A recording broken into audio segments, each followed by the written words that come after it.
हर हर महादेव दोस्तों, स्वागत है आपका हमारे YouTube चैनल भक्ति की शक्ति ज्ञान के साथ में। दोस्तों, आज के इस वीडियो में हम आपको बताएंगे पंचमुखी शिव का क्या है रहस्य। आइए जानते हैं। पुराणों में बताया गया है कि शिव और आदि शक्ति से मिलकर 5 तत्वों का निर्माण हुआ था ताकि सृष्टि पर जीवन निरंतर चलता रहे। 4 वेदों में से एक यजुर्वेद के एकादश अध्याय के 54वें मंत्र में बताया गया है कि रुद्रदेव के रूप में शिव ने ही भूलोक का सृजन किया और उसे सूरज के प्रकाश से प्रकाशित किया।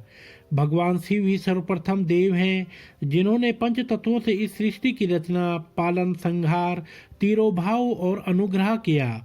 उन्होंने रचना का कार्य ब्रह्मा को सौंपा, पालन का कार्य विष्णु को और संहार, तिरोभाव और अनुग्रह का कार्य स्वयं के पास रखा।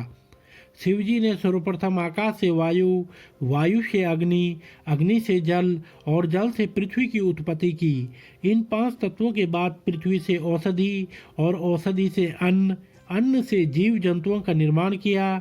जब इन सभी का संहार होता है तो यह पुनः सभी आकाश में लीन हो जाते हैं। 10 पंचमुखी शिव इन्हीं 5 तत्वों का प्रतिनिधित्व करते हैं।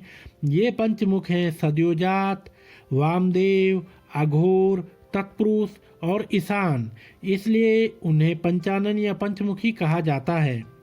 सद्योजात सबसे पहला है। पश्चिम दिशा के स्वामी सद्योजात पृथ्वी तत्व के अधिपति हैं। इनका कार्य है सृष्टि रचना करना। कांचीपुरम में एकांबरेश्वर में पृथ्वी लिंग स्थापित है जो कि स्वच्छ, शुद्ध और निर्विकार है। यह जन्म देने वाला शिव है। दूसरा है वामदेव। उत्तर दिशा के स्वामी वामदेव जल तत्व के अधिपति हैं। इनका कार्य है स्थिति या पालन करना। जल की शक्ति पालन करने की होती है। जल से ही सभी जीवों की उत्पत्ति हुई है। तिरुचिरापल्ली के जम्बुकेश्वर में भगवान शिव जललिंग में रूप में स्थापित हैं जो कि विकारों का नाश करने वाले हैं और जीवन का पालन करने वाले हैं। अगला और तीसरा है अघोर। दक्षिण दिशा के स्वामी अघोर अग्नि तत्व के अधिपति हैं। इनका कार्य है सृष्टि संहार करना या मृत्यु देना। अग्नि का कार्य संहार करना ही होता है। तमिलनाडु के अरुणाचलेश्वर में तिरुवन्नामलाई में भगवान शिव अग्निलिंग में स्थापित हैं जो कि निंदित क्रम को शुद्ध बनाते हैं। यहीं पर ब्रह्मा और विष्णु के मध्य में शिवजी अग्निलिंग के रूप में प्रकट हुए थे। चौथे हैं तत्पुरुष। पूर्व दिशा के स्वामी तत्पुरुष वायु तत्व के अधिपति हैं। इनका कार्य है तिरोभाव करना। वायु जिस तरह किसी बीज को एक स्थान से दूसरे स्थान पर ले जाती है जहां वो उगता है, उसी प्रकार शिवजी किसी जीवन को उसके शरीर से निकालकर दूसरे शरीर में स्थापित कर देते हैं। यही तिरोभाव शक्ति है। आंध्र प्रदेश के श्रीकालहस्पति में शिवजी वायुलिंग के रूप में विराजमान हैं जो कि आत्मा को स्थिर करते हैं। 5वें हैं ईशान।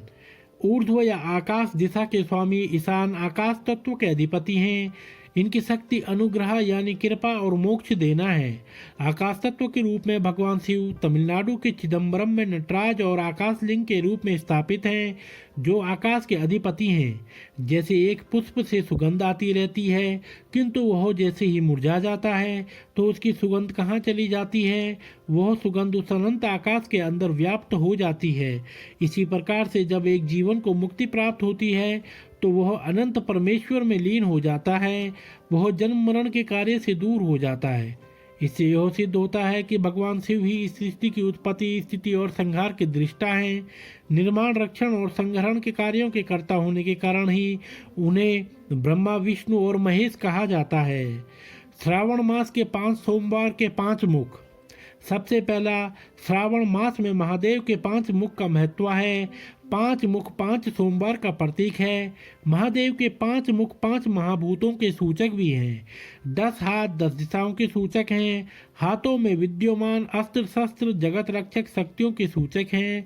अनेक विद्वान मानते हैं कि सृष्टि, स्थिति, लय, अनुग्रह एवं निग्रह इन 5 कार्यों की निर्मात्री 5 शक्तियों के संकेत शिव के 5 मुख हैं। पूर्व मुख सृष्टि, दक्षिण मुख स्थिति, पश्चिम मुख प्रलय, उत्तर मुख अनुग्रह यानी कृपा एवं ऊर्ध्व मुख निग्रह यानी ज्ञान का सूचक है। दूसरा है भगवान शंकर के 5 मुखों में ऊर्ध्व मुख ईशान दुग्ध जैसे रंग का, पूर्व मुख तत्पुरुष पीत वर्ण का, दक्षिण मुख अघोर नील वर्ण का, पश्चिम मुख सद्योजात श्वेत वर्ण का और उत्तर मुख वामदेव कृष्ण वर्ण का है। भगवान शिव के 5 मुख चारों दिशाओं में और 5वां मध्य में है।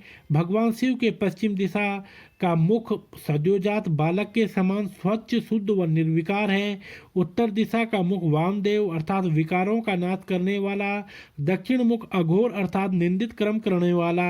निंदित कर्म करने वाला भी शिव की कृपा से निंदित कर्म को शुद्ध बना लेता है।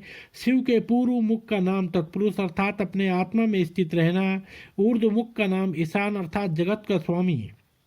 तीसरा है शिव पुराण में भगवान शिव कहते हैं, सृष्टि पालन संहार तीरोभाव और अनुग्रह मेरे ये 5 कृत्या मेरे 5 मुखों द्वारा आधारित हैं। चौथा है कथा के अनुसार एक बार भगवान विष्णु ने अत्यंत मनोहर किशोर रूप धारण किया। उस मनोहर रूप को देखने के लिए चतुर्भुज ब्रह्मा, बहुमुख वाले शेष, सहस्त्राक्ष मुख धारण कर इंद्र आदि देवता आए। सभी ने भगवान के इस रूप का आनंद लिया तो भगवान शिव सोचने लगे कि यदि मेरे भी अनेक मुख होते हैं तो मैं भी अनेक नेत्रों से भगवान के इस किशोर रूप का सबसे अधिक दर्शन करता। कैलाशपति के मन में इस इच्छा के उत्पन्न होते ही वे 5 मुख्य हो गए। 5वां है भगवान शिव के 5 मुख सद्योजात वामदेव तत्पुरुष अघोर और ईशान हुए हैं और प्रत्येक मुख में 3-3 नेत्र बन गए। तभी से वे पंचानन या पंचवक्त्र कहलाने लगे। भगवान शिव के इन पंचमुख के अवतार की कथा पढ़ने और सुनने का बहुत महात्म्य है। यह प्रसंग मनुष्य के अंदर शिव शक्ति जागृत करने के साथ उसकी समस्त मनोकामनाओं को पूरी कर परम गति देने वाला है। तो बोलो हर हर महादेव। तो दोस्तों अगर आपको यह वीडियो पसंद आया हो तो आप हमारे चैनल को लाइक कमेंट शेयर सब्सक्राइब अवश्य करें और बेल आइकन दबाना ना भूलें, जिससे हमारी आने वाली सभी वीडियोस की नोटिफिकेशंस आप तक सही समय से पहुंचती रहेंगी। आप अपना प्यार और स्नेह हमारे ऊपर ऐसे ही बनाए रखें। आप सभी मित्रों का बहुत बहुत धन्यवाद।